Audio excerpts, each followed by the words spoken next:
Si me disculpan, para una información urgente.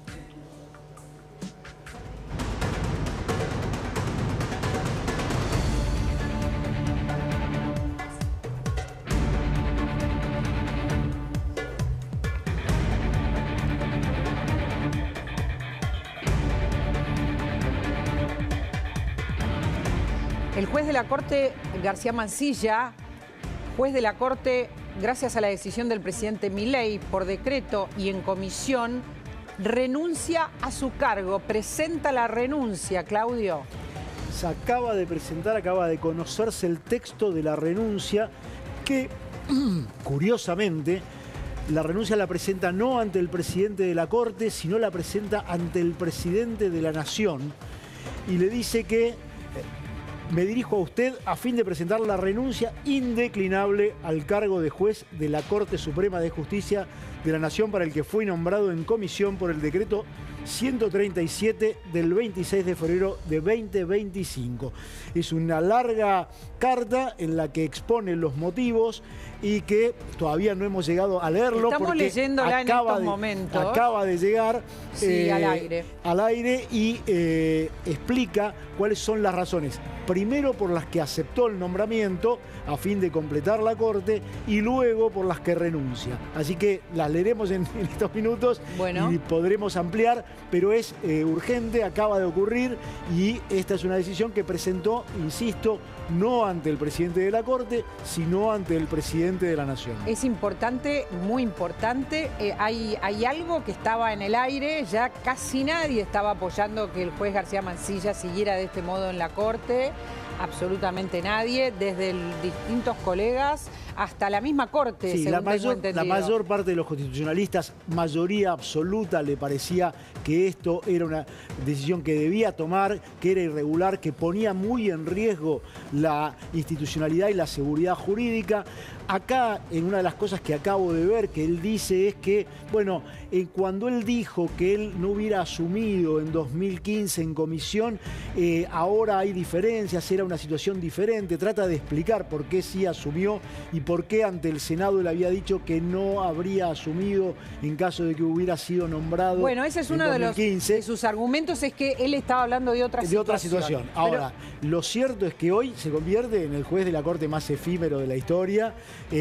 Acaba de presentar esa renuncia. Es una situación que hoy creo que por lo menos descomprime una situación que había muy compleja. Era muy complicado que hubiera un juez de la Corte que hubiera sido rechazado por decreto. Hubiera sido rechazado por los senadores después de haber sido nombrado por decreto. Era complicado, era anómalo. Generaba una cantidad de incertidumbre que ya la Argentina no merece tener porque ya no está en condiciones de tenerla y que la seguridad jurídica, que en la Argentina ya es un problema, esto agravaba esta situación. La mayor parte de los constitucionalistas que hemos consultado por estas horas nos decían, si el Senado rechazó el pliego de García Mansilla, no es constitucional que siga en el cargo. Pero había debates también. Tenemos la suerte de tener al doctor Garay, al doctor Alberto Garay, que es presidente del Colegio de Abogados, y tenemos la suerte, digo, porque acaba de renunciar García Mansilla. ¿Cómo le va, doctor? Gracias por venir. Buen día, gracias. Era una decisión prácticamente obligada la que tenía que tomar el juez García Mansilla para usted. Era esperable. Esperable. Para mí. Yo confiaba que lo iba a hacer y estaba asistiendo a una especie de linchamiento de García Mansilla y era esperable que lo iba a hacer por lo que ha sido la trayectoria de García Mansilla y por lo que son sus antecedentes. Siempre fue alguien que se dedicó a trabajar seriamente, decentemente, y entonces que hoy tenga esta actitud no es sino ratificar la persona que es. Había mucha oposición en muchos constitucionalistas, es cierto, pero había solo una realidad, que era que él estaba designado hasta noviembre, conforme la Constitución, y que conforme la Constitución, el Senado lo que dijo fue: este juez no puede ser un juez permanente regular. Estas eran las dos realidades. Es decir, él era un juez de excepción, mientras el Senado le había dicho, pero no vas a poder ser un juez como normalmente establece la Constitución, que se designan los jueces regularmente. ¿Querés agregar algo? Agrego algunas cosas de las que dice en su renuncia García Mansilla. En la renuncia hace mucho hincapié en cuestionar a la política, básicamente, al Senado, llama desidia por haber dejado al Poder Judicial en una situación de vacantes durante más de 2 años. ¿A quién acusa de desidia? Básicamente al Senado, habla de lo que ha ocurrido con el procurador, que sigue sin conseguirse que nombrar, habla de esta situación anómala y dice que lo hace a los efectos que reafirma que él considera constitucional, legal, su nombramiento y haber asumido en condición de comisión en la Corte, pero dice, yo aspiro a que esta decisión que acabo de tomar precipite una nueva ronda para que habilite la designación y que se tome conciencia de lo grave que ha sido todo esto para el funcionamiento normal de la justicia. Es decir, de alguna manera lo que le está diciendo al gobierno es avancen con una nueva propuesta, que es un poco lo que se discute puertas adentro del gobierno y sobre lo que hoy todavía no hay acuerdo respecto de eso. Por supuesto que no. A ver si podemos mostrar la renuncia, si podemos mostrar la firma de García Mansilla. Se sabía, se intuía que esto estaba por pasar. Los que están cerca de García Mansilla decían el lunes o el martes renuncia. Bueno, renunció lunes, renunció García Mansilla, da un montón de explicaciones. Creo, doctor Garay, que no ha sido ha sido deslucida su performance desde el momento en que él estaba siendo, digamos, en comisión cuestionado, tenía que dar sus explicaciones. No fue buena esa exposición. A partir de ahí, la figura de García Mansilla, que tenía para mucha gente una suerte de respeto, en muchos casos decayó, ¿no? A partir de todas estas explicaciones de que, bueno, en realidad él no hubiera aceptado ser juez en el caso en los casos en que Macri nombró en comisión. A partir de ahí se empezó a armar, más allá de, como dice usted, el linchamiento público, algo que él tampoco fue explicando. No sé si él tenía que explicarlo siendo ya juez de la Corte. Lo que a mí me pareció, por un lado coincido con él en el mal funcionamiento del Senado. Hay más de 250 vacantes en todo el Poder Judicial y no designan a nadie. El mal funcionamiento de los poderes ejecutivos, que tampoco enviaron al Senado en muchos casos las propuestas. Todo se da en un medio, a mi modo de ver, irregular, y en particular en el caso de García Mansilla tuvo una reacción muy grande de todo un sector que ideológicamente no comulgaba con él. Gran parte de la oposición a García Mansilla fue ideológica y no fue en función de los antecedentes. Pero si vemos la cantidad de votos en contra que tuvo en el Senado, no estamos hablando solo de ideología, sino de un Senado que estaba en contra de que sucedieran las cosas de esta manera, doctor. Sí. O sea, que sucedieran a partir de un decreto en comisión, que desoía la voz del Senado. Creo que hay una parte en que si uno ve que un juez mucho más cuestionado como el hijo tuvo menos votos en contra, también habla de otra cuestión, ¿no? Habla de muchas cuestiones. Pero más allá de lo ideológico, digo, usted hace hincapié en lo ideológico. Bueno, en el caso del hijo, acuérdese que hubo senadores que tras bambalinas decían que no votaban en contra por miedo. Sí, es cierto. Que juegan pero otras cosas. Eso es cierto, pero hay un número muy alto, muy grande para rechazar el pliego de García Mansilla. Creo que 52 votos ya no hablan solo de ideología, hablan de un Senado que no quiere o que quiere mostrar que los jueces se designan de otro modo, ¿no? Sí. En un sentido, sí, yo creo que el presidente de la Nación se manejó muy mal en todo lo que hizo a la designación.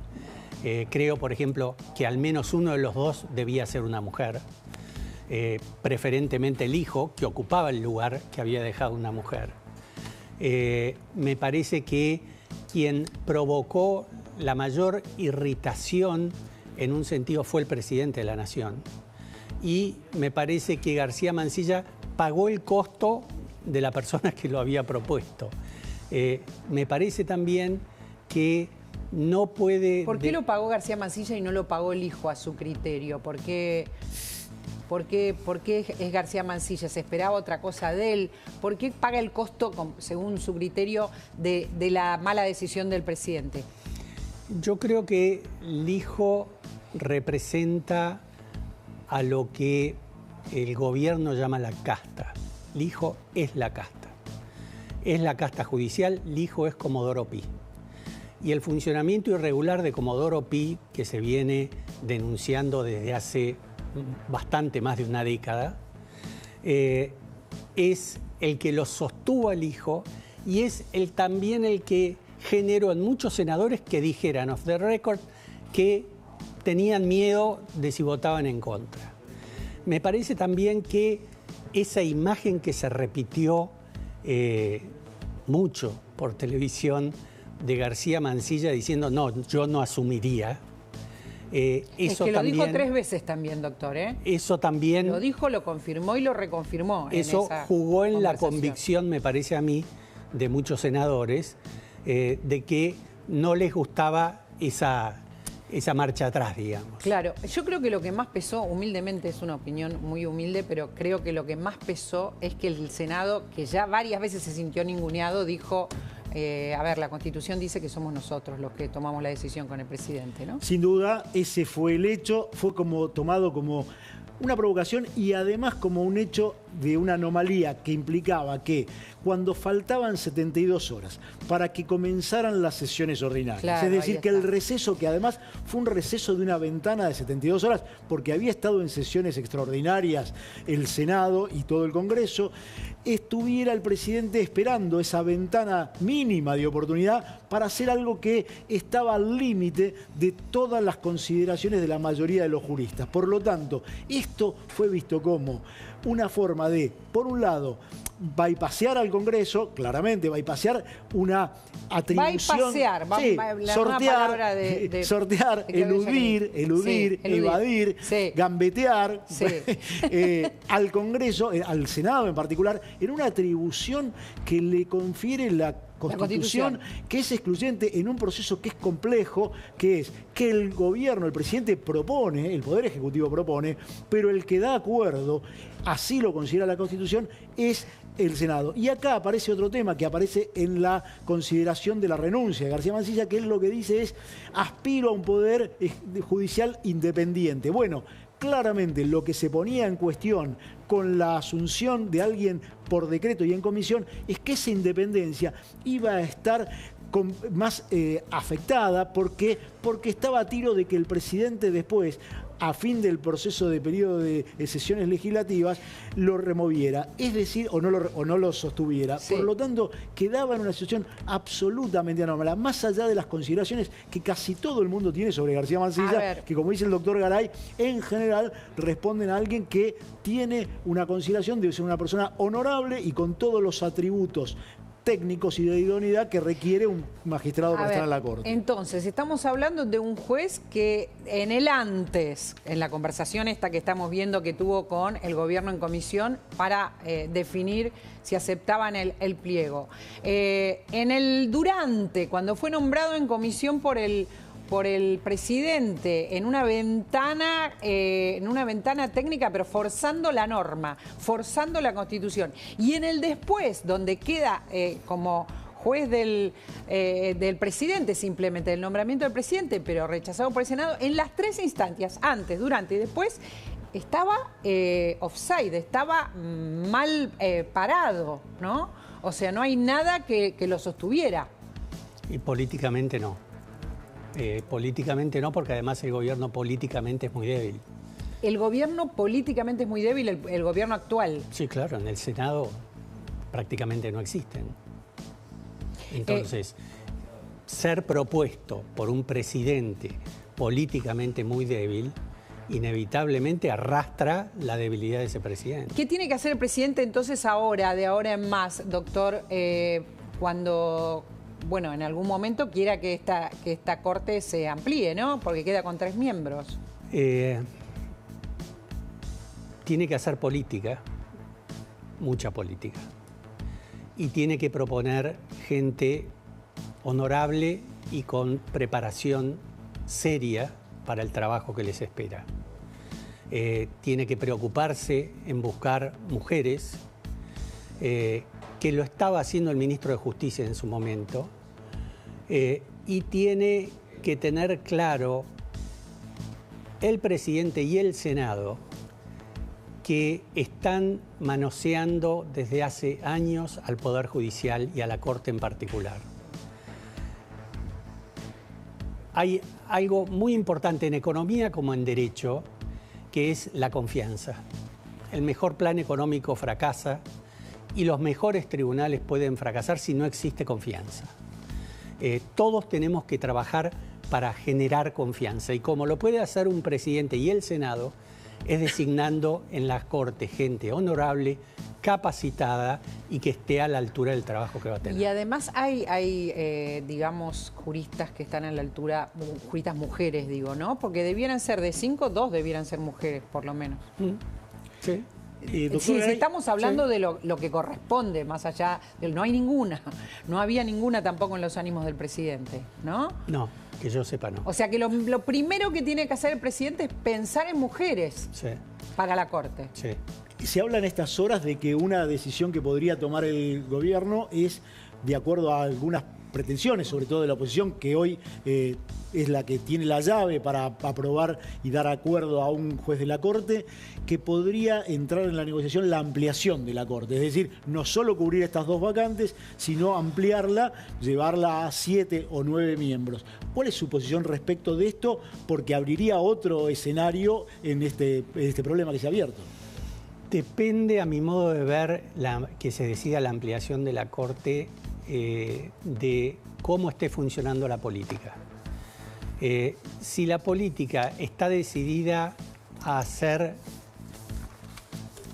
buena política y está decidida a conformar una Corte Suprema independiente, sabia, con gente capacitada, y están pensando en hacer una Corte Suprema que represente más o menos las ideologías que existen en la sociedad y no siempre una sola ideología como le gustó al peronismo siempre, por ejemplo, que intentó cambiarlo a Alfonsín, que de entrada Mitre en 1863 nombró a todos simpatizantes de la oposición.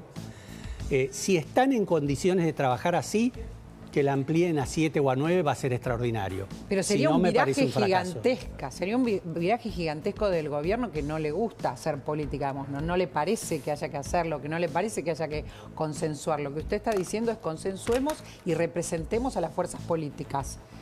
No parece que fuera la metodología del gobierno, ¿no? Preferentemente en el presidente no. Francos parece ser un político con mucha mayor cintura. Y después en el Senado hay muchos que tampoco les interesa tener un tribunal muy independiente. Doctor, muchas gracias por su tiempo, un lujo haberlo tenido. Llegó en el momento justo. Llegó en el momento, el cuando día y el momento los hechos. justo. Exactamente. Cuando estaba todo preparado. Estaba todo listo, sí. Gracias, doctor. Gracias, doctor Garay. Un placer. A Lamentablemente tenemos que seguir hablando de este lunes negro. Les mostrábamos lo que pasa en el microcentro con este 1400 que ya no solamente el mercado, también los comerciantes están viendo en el dólar. A ver si tenemos los dólares, si podemos ver el riesgo país, los dólares. Tenemos que hablar de las cripto.